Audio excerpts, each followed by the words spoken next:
Right, so the Pony Tunnel has done amazing! Yay! Because of the high winds, yeah, the canes need to be refixed. I think I'm going to get Craig down to do that. We are due some more winds tomorrow, so I might just hold fire and just water it for today. But it's doing really well. The peppers are doing great. The cucumbers are doing amazing. I'm not really sure what else we planted in here, but yeah, definitely best place for them. The peppers are amazing. So we've got sweet peppers and chili peppers in here. Flowers are doing all right. I need to plant them out at some point, preferably sooner rather than later, but there you go. Yeah, so I'm a little bit apprehensive about taking the netting off everything because of decimation of the cauliflower. Damn. I'm going to water them and see what happens. Hopefully they survive whatever's happened. And I'll probably keep them on. I've got a few jobs today, so I'm going to tie up the grapevine. I'm going to probably take the netting off that, or at least some of it.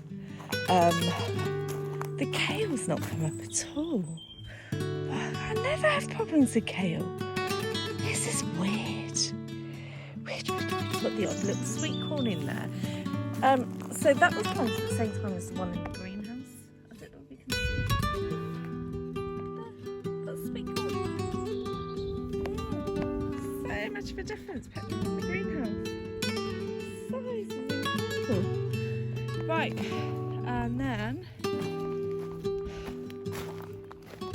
I've got to separate the carrots. I've been meaning to separate the carrots for a while. I think it's too late. But if I don't do it, they're going to merge into one. They're going to be awful. We have these, so that's okay. But still.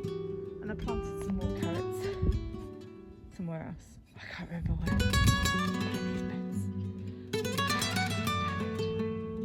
Right, it's not going great. Oh, yeah. The lettuce, there's a little bit of lettuce in here. So that's finally started to come through. And when I transferred from home has died. And we have... Oh, we have lettuce! It's coming through! It's coming through! Let's hope it's lettuce and not weeds. That's doing better than the others. Surely it's not because the lid's closed. Oh, it might be. If I close the lid on the other one and give them a good water. Ooh. I normally suck these off at home in the greenhouse and leave them, but I've not done that this year because I'm silly. I've run out of time. I've run out of time on everything this year. We've got too many projects on, and I'm really hoping this isn't one step too far for us, but we'll get there. It's going. It's coming. Right, I need to get on with the jobs. I've got about an hour. Right. Cheerio, my lovelies. Bye.